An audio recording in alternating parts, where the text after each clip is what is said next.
Assalamualaikum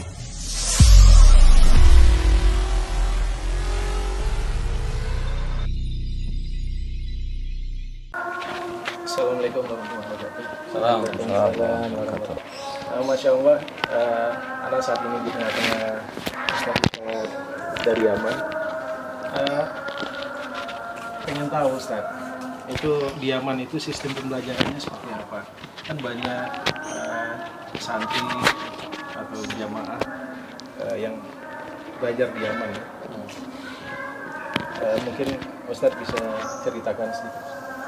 Minimal supaya ini Ustaz, kami kan sebagai orang tua nih punya anak-anak, pengen ada generasi penerus yang supaya bisa meniru jejak para Ustadz ini, Masya Allah gitu.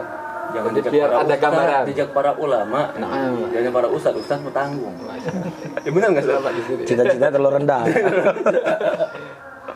Jadi waktu itu pernah Syekh Mukbil bertanya kepada seseorang murid beliau, kamu kalau sudah besar pingin jadi seperti siapa? Kata dia, saya pingin seperti Syekh Mukbil. Kata Syekh Mukbil, cita-cita kamu terlalu rendah. Mau jadi Syekh Mukbil terlalu rendah. Ya sudah, saya pingin jadi seperti Syekh Albani. Ya, ini baru cita-cita. Jadi kalau levelnya seperti Syekh Mukbil aja masih rendah, apalagi cita-cita kayak kita. Jadi kalau Ustadz Abdul Jabbar yang cerita, itu mewakili seluruh Yaman. Jadi kalau Anda yang berbicara, itu hanya mewakili satu tempat saja gitu. Tapi Anda pernah di-share kan? Nggak pernah. Pernah lah beberapa bulan gitu, waktu haji mungkin ya. Waktu haji. Kalau beliau pernah di-share. Pernah di-share kan? Pernah di Damas, pernah di-share, pernah di mana gitu? Lainnya ziarah aja. Hah? Ziarah aja. Ziarah ke Damar pernah juga ya? Damar. Kalau untuk biaya di sana itu sampai berapa puluh juta habis Ustaz? Untuk biaya pendidikan khusus di Yaman. Biaya ya.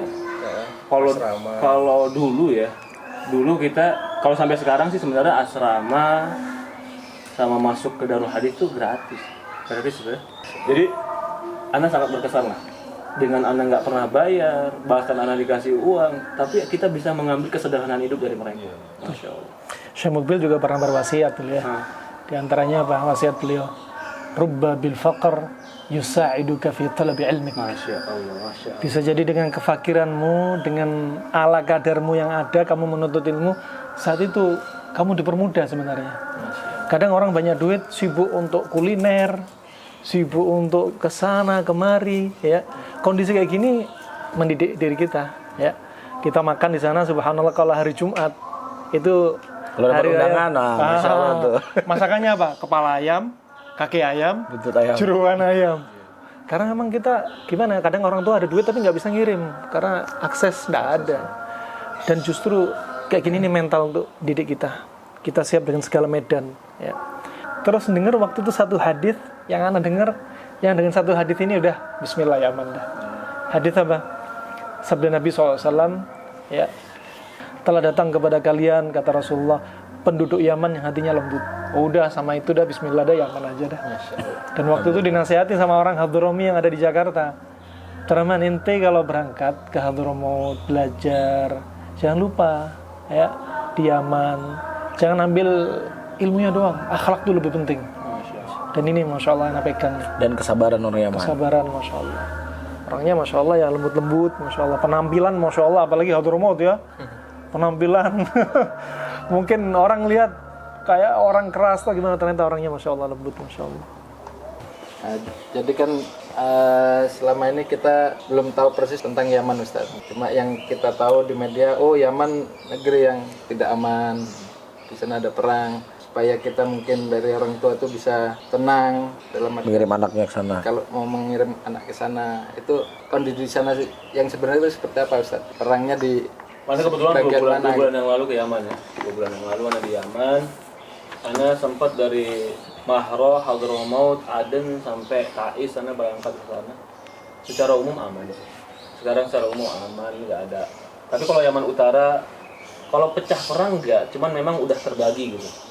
Terbagi. Seperti dulu berarti Ustaz, Utara dan Selatan. Utara dan Selatan. Ya secara kalau kitanya sih, yang penting kita punya izin, lalu kita tujuannya jelas, aman. Utara dan Selatan, seperti Utara itu. dan Selatan. Tapi kalau anak Utara kemarin nggak sempat masuk, Cuman Selatan anak hampir dikatakan hampir semua selatan Anda masuk. Mahat-mahat Anda masuk. Ternyata yang ketika Anda lihat ada sebuah hampir kemiripan lah di mahat-mahat ini semua. Masalahnya itu mes, apa tadi mes? Tempat Asrama. Asrama penuh. Sakana.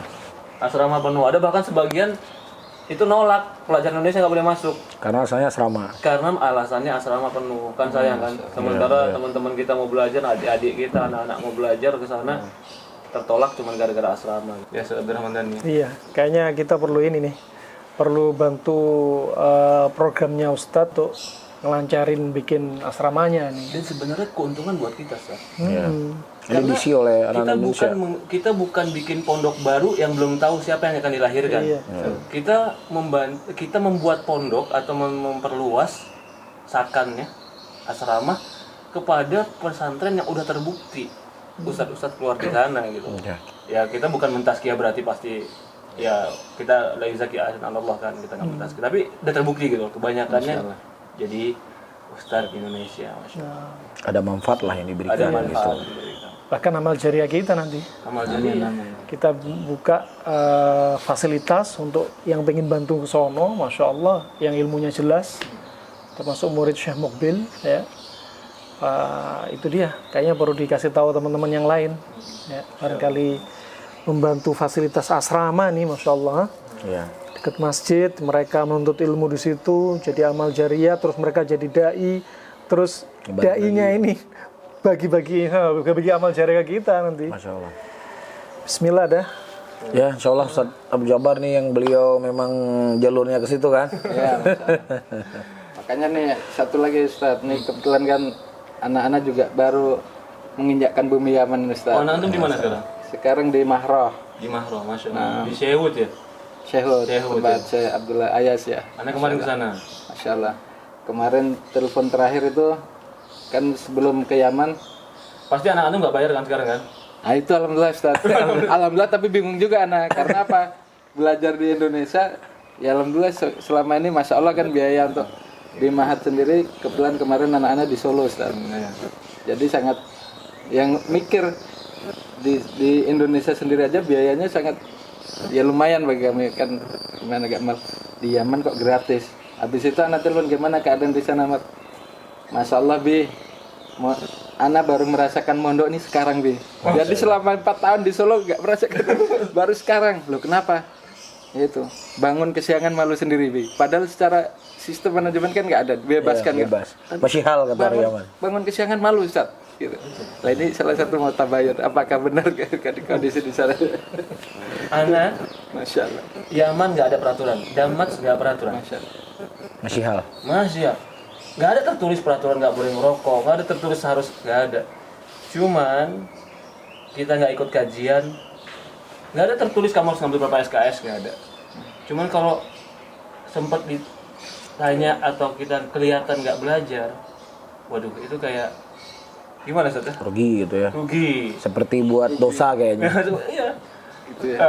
Itu yang anak belum bisa ngebangun nih Ustaz. Iya. Di Indonesia gimana caranya kita bikin pondok tanpa peraturan tapi mereka Teratur. Teratur ya? gitu.